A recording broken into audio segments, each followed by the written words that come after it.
बाबू अब बोला के ली आइल बानी सब गोरिन के आ अब ये से तारा जमुना से मन करे तौना के लो का लेके लेबे खाती बोलावनी हो खाली उल्टा सीधा बोलत रहली खाली उल्टा बात हां एही रानिया पता तारा है कौनो ना रहली स तारा पर आ तू सवत में पे गुलछाड़ा उड़ावत रही नाती अब की छोड़ब से ना तारा के पूछ देव से नया शॉट लेके मजा मारता ये तो रहा ना काटी के बेटा जे हमके सब जन छोड़ के भागल बनी सो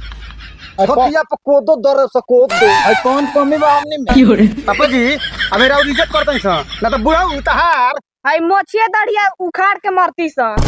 भाई सब तोरे चलते हमरो सुनक पड़ता खाली एकरे में गति बा जब एजा से गइलो लोगी त हमरा से कह के गइलो लोगी कि पापा जी जाता नहीं हम इतना दिन में आए बच्चा दूसरे के लेके भाग जाए ते बताओ ते इतना दिन कहां रहली हो हम अपना नैहर रानी अपना भाई पर रहत रहनी हां भाई पर हां अते रहते कहां रहली हो जब खर्चा ना दी हम 6 महीने देखो नहीं ना खर्चा दल त हम जाके बाहर कमाते नहीं हो 12 कमाते अते रे हम और आत रहनी नहीं हरे 2 दिन हुनका किया 2 दिन हुनका किया 2 दिन हुनका किया ना रखब लगी नु तो तारा बाप पर रहे लेकिन रोहे हमार बाप मर गइले जा नदी किनारे रहियो ते कहां रहत रहलियो रे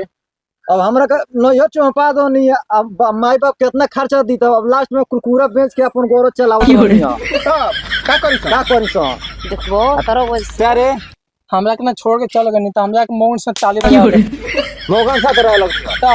अते रे हमरा के छोड़ के चल गन सेमरा बाजार में सैलून के दुकान कइले रहनी दाढ़ी बनावत सेमरा बाजार में सैलून के दुकान कर ले अते रे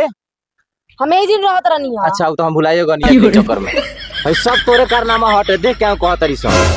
हम कोनो पतोहन के राखे ना कोनो छाका के साथे रहल बिया कोनो भाई पर रहती हमरा हम कोनो के ए सुन ल ना रखबो त तोहरे पर हम से सब जन सुन लो काहे ना रखे तोरे पर हम जमनी के अच्छा रुका लो गिन अब तो है ना बेटा हैं ये तो हमरे पर कह तरी सो रहे के रे हां अब भागला के अलावा अब भागला के अलावा कोनो धर्म करम बची ना उपाय नहीं है भाग जितना तेज हो भाग